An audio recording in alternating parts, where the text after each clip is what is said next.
Tiago, hindi ko akalaing magkikita pa tayo. Pagkatapos mong talikuran ng grupo.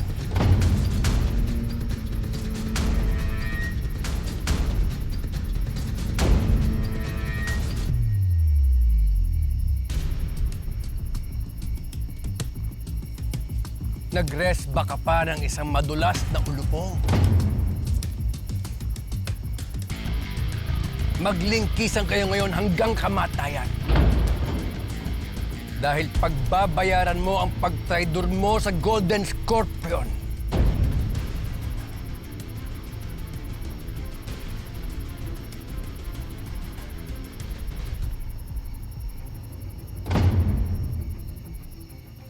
Tadtarin sila ng bala! Wala na sa buhay! Sita!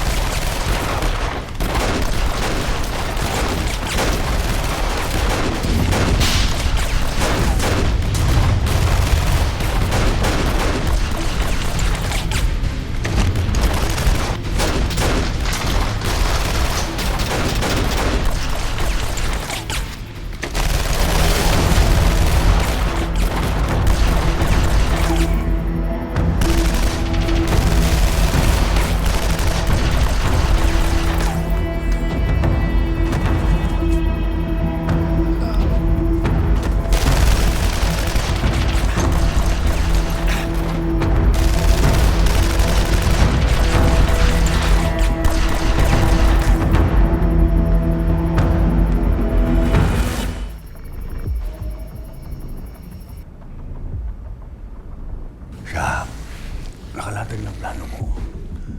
Kakausapin ko muna ang presidente at militar. Yan ang gagamitin ko para pabaksakin si Edgardo.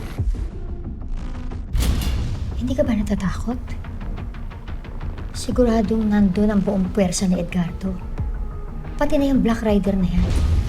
Ano? Sasaba ka mag-isa sa gyera? Hindi ako pupunta mag-isa to.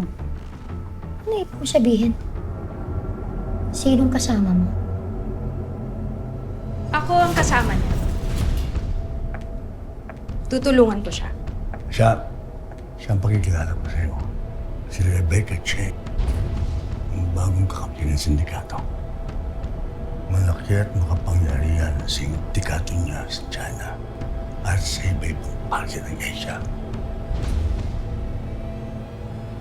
Kapag bumaksak na ang Golden Scorpion, siyang makakasama nating mag-control sa drugs dito sa Pilipinas.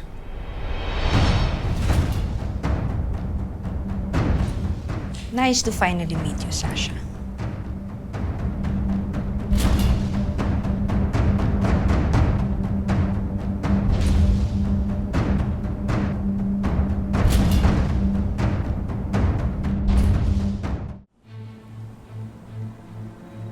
O yan, 20 kilos ng karne ng baboy at saka yung mga ricados. At saka ma'am, ito po ang resibo. Resibo. Sakto lang ang 10,000, walang labis, walang kulang. Katunayan lang yan ha, na wala akong kinupit at hindi ako pitera. Walang kinupit. Ba't parang guilty-guilty ka naman, Lorna? Eh, ang usapan dito, pagluluto lang naman ng adobo, ah. Kung ano-ano ang sinasabi mo. Naku, makaalis na nga dito. Basta sarapan mo yan luto mo kasi gutom na ako. Tsaka nga pala, yung iba niyan, nilugasan ko na yung karne ha ng ilang beses para siguradong malinis. Sige na, kami nang bahala dito. Salamat. Hindi ka taga dito, ba't ka makikikain? Gutom ka. Ayan, Mahal na. Ikaw na mag-iwa ng karne. Ako na sa mga Ricardo. Ah, sige po, ito palit na lang po tayo. Alam mo na, excited na excited. Kailangan Pero may sarapan mga mo, tao ha? mo. Mukhang gutom na rin kasi gabi na eh. Maraming kakain ito. Maraming makakatikim. Excited na ako talaga. Ganun ka-excited, ganun kataas. Kasi alam ko kung gaano kasarap ang adobo ko. At titikim ko sa'yo tayo. Nakahanda na ang puwersa ng mga tauhan ko, Senator. Kasama na ng kapatid ko ang mga tauhan na susugod sa Isla Alacdan. Pilayin natin mabuti si Edgardo. Pero huwag natin ipaalam sa presidente at militar, nandito rin kayo sa isla. Ako ang bahala. Nagpatawag na rin ako ng press con. Katulad na napag-usapan natin, ikaw ang kikilalaning bayani ng bansa. Mapapabagsak mo ang Golden Scorpion.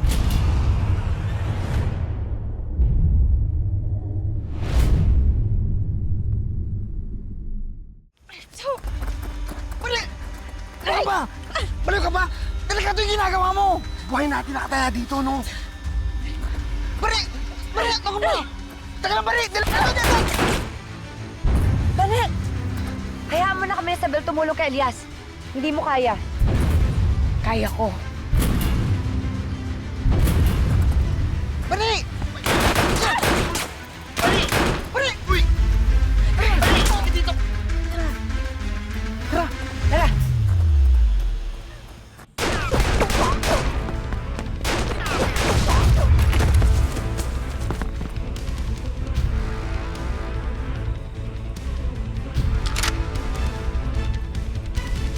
Tiago! Ang tagal mo na nagtago ah. Pero tago ka pa rin ng tago. Patiin mo naman ako. Hugo!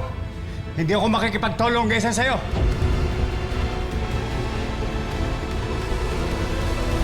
Hirapan mo pa ako? Ang ganda-ganda mo pala talaga. Ipapatikim ko sa'yo ang isang bagay na hindi mo pa natitikman kailanman.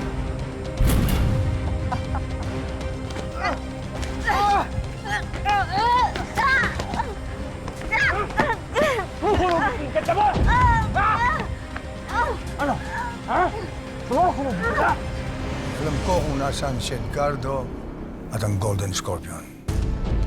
Nasaan po, Mr. Senate President? Nasa isla, lakdan sila. Sinisimulan ko na ang mga plano. Sinisiguro ko sa'yo, pagkatapos nito, babangon pangalan. Gustong-gusto ko ang plano mo. William, kaya kong ibigay ang lahat sa'yo. Lahat. Kahit na ang maging presidente ng Pilipinas.